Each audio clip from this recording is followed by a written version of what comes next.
Hello again, lovely people. I hope you're doing good wherever you are. It's morning here in the land of the hornbills. Today I'm sharing with you an Indian-inspired chicken curry. It's different from a previous chicken curry that I had shown, the Nyonya chicken curry, in that I use tomatoes as a base and yogurt in this curry. Today I'll be using about 800 grams of chicken cut up, some turmeric powder, some meat curry powder, some salt, and for the chicken I'll be marinating it first with the turmeric powder and the salt. I also have some big onions here. I'll use a couple of them, some garlic, some fresh ginger, and some fresh ripe tomatoes. Nice juicy ones. And I'll also use some chilies. I'm using fresh chilies. You can use dried chilies if you like. Some curry leaves from our garden. And also 1 pandan leaf if you have it. If not, it's okay. And also a stick of cinnamon. And here we have cumin seeds, anise seeds, coriander seeds, and cardamom. Firstly, I'm marinating the chicken with the turmeric powder and some salt.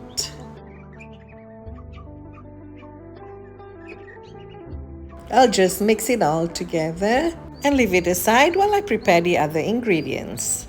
Firstly, I'm skinning the ginger and also some garlic cloves, just chopping up roughly before pounding them in a pestle and mortar. Just pound for a minute or two until you get a coarse ground mixture. For the dry spices, I'm having coriander here, cumin and anise seeds. I'm going to give it a little rinse and then I am going to dry fry it in a pan. So once it's all nicely brown and starts popping, I'm going to toss it into this pestle and mortar again. Then I'm going to grind and pound it. And this is how I do it. Grind and pound until you get a coarsely ground powder like this. Then set it aside for use later in the cooking.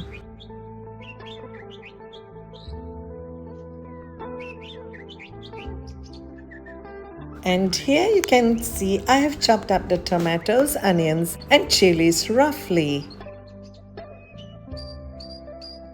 Now the potatoes need to be peeled. And I'm chopping them into cubes and then giving them a wash. I'm heading over to the stove with all these ingredients to begin cooking the chicken curry. Firstly, a few spoonfuls of oil goes into the pan, maybe about 2 big spoonfuls of oil. And then I'm throwing in the curry leaves, the pandan leaves, the stick of cinnamon, and a couple pods of cardamom. 1 teaspoon of cumin and 1 teaspoon of anise seed goes in there as well. I'll just stir this around for a minute.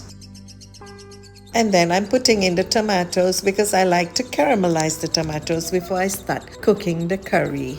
Once the tomatoes have softened, in goes all the onions and the chilies. I'll just stir this around for 8 to 10 minutes until it reaches a nice mushy stage like this. Just putting the lid on for a couple of minutes. I have now added the ginger and garlic paste, the meat curry powder, and the chicken pieces to the onion and tomato mixture in the pot.